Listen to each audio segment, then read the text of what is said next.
देखिए, लगातार एक चर्चा बनी हुई है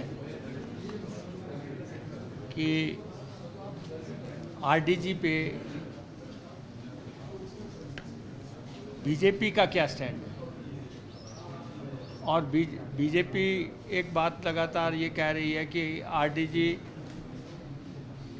आपको कहाँ से अधिकार मिलता है। तो ये भारत का संविधान है। भारत का संविधान जो बाबा साहेब अम्बेडकर जी ने और उनकी टीम ने ये तैयार किया, और उस वक्त उन्होंने बड़ी दूरदर्शिता से राज्यों को क्या अधिकार मिलने चाहिए उसका उल्लेख जो है संविधान के अंदर किया। संविधान की धाराओं में बिल्कुल स्पष्ट करके लिखा है कि देश जो है संघीय ढांचे से चलेगा और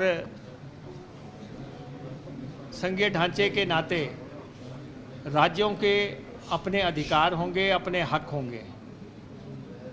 और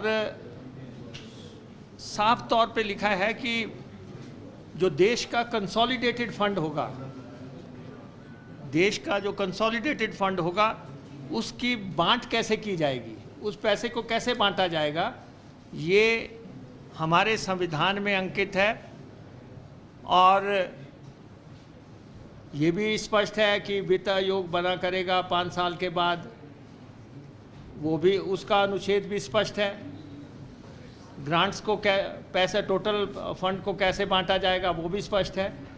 और पैसे को यूनियन कैसे आगे दे सकती है, इसकी सारा उल्लेख है। तो आप समझ सकते हैं कि देश के कर्णधारों ने, देश के जो हमारे नेता थे, उन्होंने कितने संजीदगी से ये प्रश्न उसी वक्त हल कर दिए थे।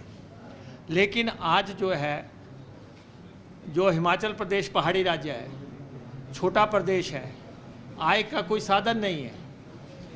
और जब प्रदेश बना था उस समय भी पता था कि ये प्रदेश पहाड़ी प्रदेश है और पहाड़ी प्रदेश को केंद्र की मदद की ज़रूरत रहेगी।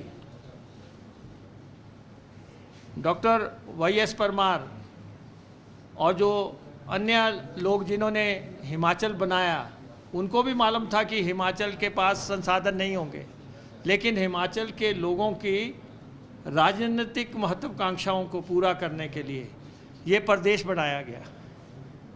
और ये प्रदेश जो है संविधान बनने के बहुत सालों के बाद बना है। आज जो बात कर रहे हैं कि लोग कि संविधान में असम का नाम स्पेसिफिक लिखा हुआ है, ट्राइबल इलाकों का नाम स्पेसिफिक लिखा हुआ है, जब हिमाचल संविधान बनने के समय में था ही नहीं तो हिमाचल का मेंशन कहाँ से होना था। लेकिन ये मेंशन स्पष्ट है कि रेवेन्यू ग्रांट्स को जो स्पेसिफिक नाम उन्होंने कंसोलिडेटेड फंड ऑफ इंडिया लिखा, और उसमें उन्होंने स्पष्ट कर दिया कि पैसा राज्यों को देना पड़ेगा।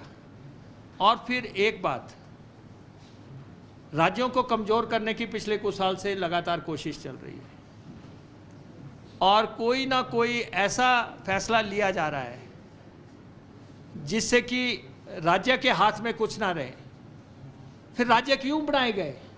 राज्य किस बात के लिए बनाए गए हैं? अगर राज्यों के पास कोई भी शक्ति नहीं होगी, राज्य पैसा देने के लिए अगर सक्षम ही नहीं होगा, तो राज्य क्यों गठित किए गए थे? तो इसलिए पहले आपने कहा जीएसटी का पैसा जो है 2022 में बंद कर दिया, और जीएसटी की कंपनसेशन का अगर नुकसान हुआ है तो हिमाचल जैसे राज्यों को हुआ है।